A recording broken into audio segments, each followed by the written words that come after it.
ಸರಿ, hair fall ಅಥವಾ baldness ಅಂತ ಇನ್ ಮೆನ್ ಪರ್ಟಿಕ್ಯುಲರ್ ಆಗಿ ಮಾತಾಡ್ತಾ ಇದ್ದೀರಾ. ಇವಾಗ ಏನೋ ತಪ್ಪು ಮಾಡಿಬಿಟ್ಟೆ ಆಗೋಯ್ತು, ರಿವರ್ಸ್ ಮಾಡಬಹುದಾ? ಡಿಫ್ರೆನ್ಸ್ ಇದೆ ಅಂದಮೇಲೆ ಅದು ಕೆಲಸ ಮಾಡಲೇಬೇಕು. ಸುಮ್ಮನೆ ಖಂಡಿತ ಬರೆದಿಟ್ಟಿಲ್ಲ. ತುಂಬ ಔಷಧಿಗಳಿದೆ, ತುಂಬ ಲೇಪನಗಳಿದೆ. ಎಷ್ಟು ಬೇಗ ಬರಬಹುದು ಅಂತ ಎಕ್ಸ್ಪೆಕ್ಟ್ ಮಾಡ್ಬೋದು? If at all there are chances. ಅದೊಂದು ಕಲ್ಪನೆನೂ ಇದೆ, ಆಯುರ್ವೇದ ನಿಧಾನ ಅಂತ.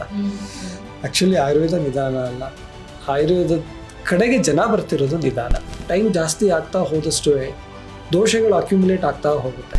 1 ವರ್ಷ ಆದಮೇಲೆ ನೀವು ಆಯುರ್ವೇದ ಡಾಕ್ಟರ್ ಹತ್ರ ಬರೋದಕ್ಕೂ, ಮೊದಲನೇ ದಿನ ತಲೆನೋವು ಬಂದಾಗ ಆಯುರ್ವೇದ ಡಾಕ್ಟರ್ ಹತ್ರ ಬರೋದಕ್ಕೂ ಬಹಳ ವ್ಯತ್ಯಾಸ ಇದೆ. ಎಲ್ಲರೂ ಕಾಡ್ತಾ ಇರೋ ಸಮಸ್ಯೆ ಇವತ್ತಿನ ಯುಗದಲ್ಲಿ ಅಂತ ಹೇಳಿದ್ರೆ, ವಯಸ್ಸು ಇನ್ನು ಚಿಕ್ಕದಾಗಿರುವಾಗಲೇ ನೆರೆ ಕೂದಲು ಅಥವಾ ಬಿಳಿ ಕೂದಲು ಬರೋದಕ್ಕೆ ಸ್ಟಾರ್ಟ್ ಆಗುವಂಥದ್ದು. ಪಿತ್ತ ಪ್ರಕೃತಿ ಇದ್ದವರಿಗೆ ಬಹಳ ಬೇಗ ಅದು 12ನೇ ವರ್ಷಕ್ಕೆ ಬರಬಹುದು, 16ನೇ ವರ್ಷಕ್ಕೆ ಬರಬಹುದು. ನಿಮ್ಮ ಶರೀರದಲ್ಲಿ ಏನೋ ವ್ಯತ್ಯಾಸ ಆಗ್ತಿದೆ, ಅದ್ರ ಬಗ್ಗೆ ಗಮನ ಕೊಡಿ ಅಂತ ಹೇಳ್ತಾ ಇದೆ. ನಾವೇನು ಮಾಡ್ತೀವಿ, ಒಂದು ಕೂದಲು ಬಂತು ಕಿದ್ಬಿಸಾಕ್ತೀವಿ, ಹೊರಟೋಯ್ತು ಅಂತ ಹೇಳಿ. ಆದರೆ ದೋಷ ಅಲ್ಲೇ ಇದೆ. ಈಗೇನಾದ್ರೂ ಅರ್ಲಿ ಗ್ರೇಯಿಂಗ್ ಆಗುತ್ತೆ ಅನ್ನೋದಾದ್ರೆ ಇಮ್ಮಿಡಿಯೇಟ್ ಆಗಿ ಇದೊಂದು ರಾಂಗ್ ಪ್ರಾಕ್ಟೀಸ್ ನ ಸ್ಟಾಪ್ ಮಾಡಿ ಅಂತ ಸ್ಟ್ರಾಂಗ್ ಆಗಿ ಹೇಳೋದಾದ್ರೆ ಯಾವ ರಾಂಗ್ ಪ್ರಾಕ್ಟೀಸ್?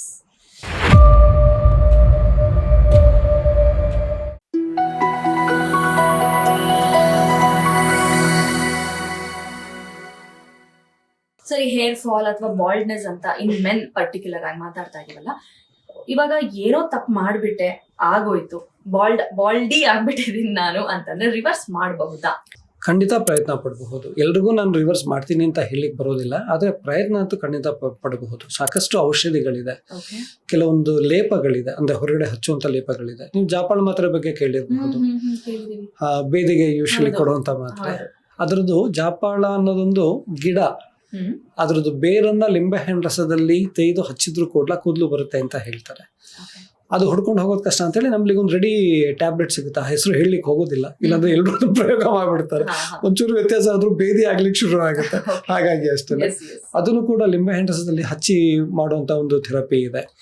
ಹಾಗೆ ಹಲವಾರು ಔಷಧಿಗಳಿದೆ, ಲೇಪನಗಳಿದೆ. ಹಾಗಾಗಿ ಸಾಕಷ್ಟು ಚಿಕಿತ್ಸಾ ಉಪಕ್ರಮಗಳು ಅಂತ ಏನ್ ಹೇಳ್ತೀವಿ ಅದು ಸಾಕಷ್ಟಿದೆ. ಅದೇ ರೀತಿ ಹೊಟ್ಟೆಗೆ ಕೊಡುವಂತ ಔಷಧಿಗಳಲ್ಲೂ ಇದೆ. ಇನ್ಫ್ಯಾಕ್ಟ್ ಒಂದು ಕಡೆ ಹಸ್ತಿದಂತ ಮಸಿ ಅನ್ನೋ ಒಂದು ರೆಫರೆನ್ಸ್ ಬರುತ್ತೆ. ಹಸ್ತಿ ದಂತ ಏನಿದೆ ಅಂದ್ರೆ ಕೋರೆ ಹಲ್ಲು ಏನಿರುತ್ತೆ, ಆನೆಯ ಕೋರೆ ಹಲ್ಲು ಏನ್ ಹೇಳ್ತಾರೆ, ದಂತ ಅಲ್ಲ ಆಕ್ಚುಲಿ ಕೋರೆ ಹಲ್ಲು ಅಂತ ಏನ್ ಹೇಳ್ತಾರೆ. ಆ ಹಲ್ಲನ್ನ ಭಸ್ಮ ಮಾಡಿ ಅದನ್ನ ಹಚ್ಚೋದ್ರಿಂದ ಅಂಗೈಯಲ್ಲೂ ಕೂದಲು ಬರುತ್ತೆ ಅಂತ ರೆಫರೆನ್ಸ್ ಇದೆ ಒಂದು ಗ್ರಂಥದಲ್ಲಿ. ಬಟ್ ಆನೆದಂತ ಇದುವರೆಗೆ ಹಿಂದೆ ಯಾರೋ ಪ್ರಯತ್ನ ಪಟ್ಟಿದ್ರು ಏನೋ, ಬಟ್ ನಂಗೆ ಇನ್ನೂ ಮಾಡ್ಲಿಕ್ಕೆ ಆಗಿಲ್ಲ. ಆದ್ರೆ ಬಟ್ ಖಂಡಿತ ರೆಫರೆನ್ಸ್ ಇದೆ ಅಂದ್ಮೇಲೆ ಅದು ಕೆಲಸ ಮಾಡ್ಲೇಬೇಕು. ಸುಮ್ನೆ ಖಂಡಿತ ಬರ್ದಿಟ್ಟಿಲ್ಲ ಅದರಲ್ಲಿ. ಹಾಗಾಗಿ ತುಂಬಾ ಔಷಧಿಗಳಿದೆ, ತುಂಬಾ ಲೇಪನಗಳಿದೆ, ಖಂಡಿತ ಪ್ರಯತ್ನ ಪಡಬಹುದು. ಈ ಟಿಪಿಕಲ್ ಆಗಿ ಏನಾದ್ರು ಟ್ರೀಟ್ಮೆಂಟ್ ಅಂತ ಹೇಳೋದಾದ್ರೆ, ಒಂದು ಥೆರಪಿ ಅಂತ ಹೇಳೋದಾದ್ರೆ, ಅದು ಕೋರ್ಸ್ ಆಫ್ ಟೈಮ್ ಅಂತ ಎಷ್ಟು ಬೇಗ ಬರಬಹುದು ಅಂತ ಎಕ್ಸ್ಪೆಕ್ಟ್ ಮಾಡ್ಬೋದು? If at all there are chances, ಅವ್ರು ಏನ್ ಹೋಪ್ ಅನ್ನ ಇಟ್ಕೊಳ್ಬಹುದು? ಕನಿಷ್ಠ ಪಕ್ಷ 3 ತಿಂಗಳಾದ್ರೂ ಕೊಡ್ಬೇಕು. ಅವ್ರಿಗೆ ಅಟ್ಲೀಸ್ಟ್ ಒಂದು 3 ವರ್ಷ 4 ವರ್ಷ 5 ವರ್ಷದಿಂದ ಇರುವಂತ ಕಾಯಿಲೆಯಿಂದ ಒಂದಿನ 2 ದಿನದಲ್ಲಿ ರಿವರ್ಸ್ ಮಾಡ್ಲಿಕ್ಕೆ ಆಗೋದಿಲ್ಲ.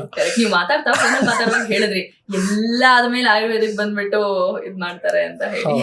ಹಾಗಾಗಿ ಅದೊಂದು ಕಲ್ಪನೆನೂ ಇದೆ, ಆಯುರ್ವೇದ ನಿಧಾನ ಅಂತ. ಆಕ್ಚುಲಿ ಆಯುರ್ವೇದ ನಿಧಾನ ಅಲ್ಲ, ಆಯುರ್ವೇದ ಕಡೆಗೆ ಜನ ಬರ್ತಿರೋದು ನಿಧಾನ. ಉದಾಹರಣೆಗೆ ನಂಗೊಂದು ತಲೆನೋವು ಬಂದಿದೆ, ನಾ ಏನ್ ಮಾಡ್ತೀನಿ, ತಕ್ಷಣಕ್ಕೆ ಏನೋ ಒಂದು ಮಾತ್ರೆ ತಗೊಳ್ತೀನಿ, ವಾಸಿ ಆಯ್ತು, ಮರ್ತು ಹೋದೆ ನಾನು. ಇನ್ನೊಂದು ತಿಂಗಳಲ್ಲಿ ಮತ್ತೆ ತಲೆನೋವು ಬಂತು, ಮತ್ತೆ ಅದೇ ಮಾತ್ರೆ ತಗೊಂಡೆ, ಕಮ್ಮಿ ಆಗಲಿಲ್ಲ, ಬೇರೆ ಇನ್ನೊಂದೇನೋ ಮಾತ್ರೆ ತಗೊಂಡೆ, ಸ್ವಲ್ಪ ಕಂಟ್ರೋಲಿಗೆ ಬಂತು. ಇನ್ನೊಂದು 3 ತಿಂಗಳು ಏನೋ ಸಮಸ್ಯೆ ಇರಲಿಲ್ಲ, ಮತ್ತೆ ತಲೆನೋವು ಶುರು ಆಯಿತು. ಈಗ ಆ ಮಾತ್ರೆಗಳು ಕೆಲಸ ಮಾಡ್ತಿಲ್ಲ. ಈಗ ಯಾರೋ ಒಬ್ರ ಹತ್ರ ಹೋಗ್ತೀನಿ ಅಥವಾ ಸ್ನೇಹಿತರ ಹತ್ರ ಮಾತಾಡ್ತೀನಿ, ಅವ್ರು ಈ ಮಾತ್ರೆ ತಗೋ ಕಮ್ಮಿ ಆಗುತ್ತೆ ಅಂತಾರೆ. ಅದು ಪ್ರಯತ್ನ ಪಟ್ಟರು, ಅದರಲ್ಲೂ ಓಕೆ, 1 ದಿನ 2 ದಿನ ಓಕೆ ಅನ್ನಿಸ್ತು, ಮತ್ತೆ ತಲೆನೋವು ಕಂಟಿನ್ಯೂ ಆಯಿತು. ಈಗ ಇನ್ನೂ ಬೇರೆ ಏನೋ ಸೇರ್ಕೊಳ್ಳೋಕೆ ಶುರು ಆಯಿತು. ಮುಂಚೆ ತಲೆನೋವು ಮಾತ್ರ ಇತ್ತು, ಈಗ ವಾಂತಿನೋ ಆಗಕ್ಕೆ ಶುರು ಆಯಿತು ತಲೆನೋವು ಬಂದ ತಕ್ಷಣ. ಸೊ ಒಂದೊಂದೇ ಲಕ್ಷಣಗಳು ಟೈಮ್ ಜಾಸ್ತಿ ಆಗ್ತಾ ಹೋದಷ್ಟು ದೋಷಗಳು ಅಕ್ಯುಮುಲೇಟ್ ಆಗ್ತಾ ಹೋಗುತ್ತೆ. ಹಾಗಾಗಿ 1 ವರ್ಷ ಆದಮೇಲೆ ನೀವು ಆಯುರ್ವೇದ ಡಾಕ್ಟರ್ ಹತ್ರ ಬರೋದಕ್ಕೂ, ಮೊದಲನೇ ದಿನ ತಲೆನೋವು ಬಂದಾಗ ಆಯುರ್ವೇದ ಡಾಕ್ಟರ್ ಹತ್ರ ಬರೋದಕ್ಕೂ ಬಹಳ ವ್ಯತ್ಯಾಸ ಇದೆ. ನೀವು ಹೇಳ್ತಾ ಇರೋದು ಇಲ್ಲಿ ರೂಟಿಂದ ಇಲ್ಲಿ ಬೆಳೆದ್ಬಿಟ್ಟಿದೆ, ಮತ್ತೆ ಅದನ್ನ ಹೀಲ್ ಮಾಡ್ಬೇಕಂದ್ರೆ ಇಟ್ ಟೇಕ್ಸ್ ಟೈಮ್. ಎಕ್ಸಾಕ್ಟ್ಲಿ. ಸಣ್ಣ ಗಿಡ 2 ದಿನ 3 ದಿನ, ಸಣ್ಣ ಸಸಿ ಇದೆ, ಕೈಯಲ್ಲಿ ಕಿತ್ಬಿಡ್ಬೋದು ಆರಾಮಾಗಿ. ಒಂದು ಮಾವಿನ ಸಸಿಯನ್ನ, 10 ವರ್ಷದ್ದು ಹಳೆ ಮಾವಿನ ಮರನ 1 ಸೆಕೆಂಡ್ ಅಲ್ಲಿ ತೆಗೀರಿ ಅಂದ್ರೆ ಹೇಗೆ ಸಾಧ್ಯ ಇದೆ? ಸಮಯ ಬೇಕು. ಆಯುರ್ವೇದ ನಿಧಾನ ಅಲ್ಲ, ಆಯುರ್ವೇದಕ್ಕೆ ಜನ ಬರ್ತಿರೋದು ನಿಧಾನ ಅಷ್ಟೇ. Perfectly said. Beautiful answer. Yes sir, ಇಷ್ಟೊಂದು ನಾವು ಬಾಲ್ಡ್ನೆಸ್ ಬಗ್ಗೆ ಒಂದಷ್ಟು ವಿಚಾರಗಳನ್ನ ತಿಳಿಸೋ ಪ್ರಯತ್ನ ಮಾಡಿದೀವಿ.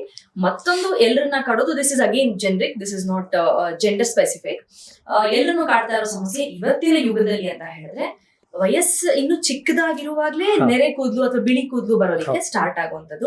ಅದ್ರ ಬಗ್ಗೆ ಒಂದಷ್ಟು ವಿಚಾರಗಳನ್ನ ನಿಮ್ಮಿಂದ ತಿಳ್ಕೊಳ್ಬೇಕು ಸರ್. ಇನ್ನೊಂದು, ಮೊದಲನೇದು, ಈ ನೆರೆ ಕೂದಲು ಅಥವಾ ಬಿಳಿ ಕೂದಲು ಅರ್ಲಿ ಗ್ರೇಯಿಂಗ್ ಅಂತ ನಾವು ಶುರು ಮಾಡೋದಿಕ್ ಮುಂಚೆ ಪ್ರಾಪರ್ ಏಜ್ ಏನು ಗ್ರೇಯಿಂಗ್ ಆಗೋದಿಕ್ಕೆ? ನಾಗ್ಲೇ ಹೇಳ್ದಂಗೆನೆ ಏನು ತಲೆಗೆ ಎಣ್ಣೆ ಹಾಕೊಳ್ಳೋದಿದೆ, ಒಳ್ಳೆ ಆಹಾರ ಪದ್ಧತಿ ಏನಿದೆ, ದಿನಚರಿ ಒಳ್ಳೇದಿದ್ದಾಗ ಬಹುಶಃ 60, 70, 80 ವರ್ಷದ ನಂತರ ಬಿಳಿ ಕೂದಲು ಆಗ್ತಿತ್ತೋ ಏನೋ.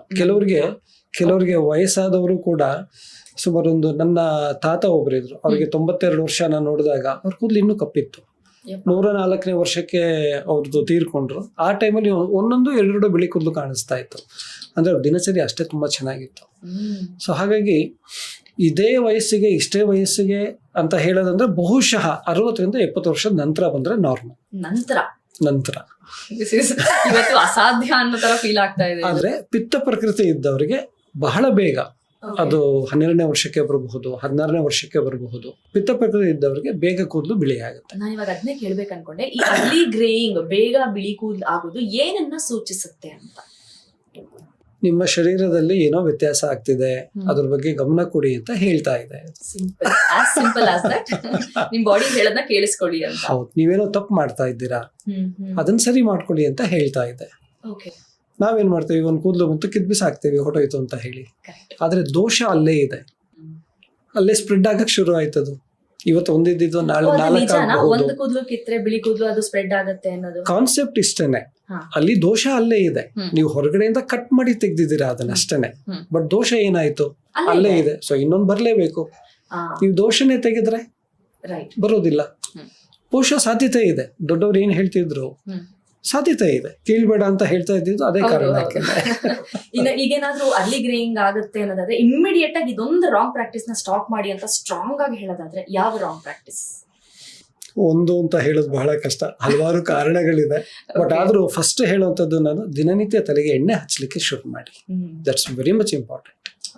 ನಿಮ್ಗೆ ಯಾವ್ದು ಅಭ್ಯಾಸ ಇದೆ, ಆ ಎಣ್ಣೆ ಆಗ್ಬೋದು, ಕೊಬ್ಬರಿ ಎಣ್ಣೆ ಆಗ್ಬೋದು, ಎಳ್ಳೆಣ್ಣೆ ಆಗ್ಬೋದು, ಹರಳೆಣ್ಣೆ ಆಗಬಹುದು, ಯಾವ್ದಿದ್ರು ಸರಿ, ದಿನನಿತ್ಯ ಬೆಳಿಗ್ಗೆ ಹೊತ್ತು ಅಂತ ಹೇಳಿದಾಗ ಎಣ್ಣೆ ಹಚ್ಚಿ ತಲೆ ಸ್ನಾನ ಮಾಡಿದ್ರೆ ಉಪಯೋಗ ಆಗೋದಿಲ್ಲ. ಸ್ನಾನ ಮಾಡಿದ ನಂತರ ನೀವು ತಲೆಗೆ ಎಣ್ಣೆ ಹಚ್ಚಬೇಕು. ಅಂದ್ರೆ ನನ್ನ ಉದ್ದೇಶ ಹೇಳ್ತಿರೋದು, ಎಣ್ಣೆ ಹಚ್ಚಿದ್ದು ಆ ಭಾಗದಲ್ಲಿ ಇರಬೇಕು. ಆಯುರ್ವೇದದಲ್ಲಿ ಅಭ್ಯಂಗಕ್ಕೆ ತುಂಬಾ ಮಹತ್ವ ಇದೆ. ಅಭ್ಯಂಗ ಅಂದ್ರೆ ಎಣ್ಣೆ ಹಚ್ಕೊಳ್ಳೋದು, ಇಲ್ಲಿಗಾದ್ರೂ ಇರ್ಬೋದು, ಎಲ್ಲಿಗಾದ್ರೂ ಇರ್ಬೋದು. ಅಲ್ಲಿ ಶ್ಲೋಕದಲ್ಲಿ ಹೇಳೋದು, ಅಭ್ಯಂಗಂ ಆಚರೇತ್ ನಿತ್ಯಂ, ದಿನನಿತ್ಯ ಹಾಕೊಳ್ಬೇಕು. ಅನುಕೂಲಗಳೇನೇನು? ಚರ್ಮದ ಆರೋಗ್ಯ ಇಂಪ್ರೂವ್ ಆಗುತ್ತೆ, ಚರ್ಮಕ್ಕೆ ಕಾಂತಿ ಬರುತ್ತೆ, ಚಳಿ ಸೆಕೆಯನ್ನು ತಡ್ಕೊಳ್ಳುವಂಥ ಕೆಪಾಸಿಟಿ ಇಂಪ್ರೂವ್ ಆಗುತ್ತೆ ನಿಮ್ಮ ಚರ್ಮಕ್ಕೆ.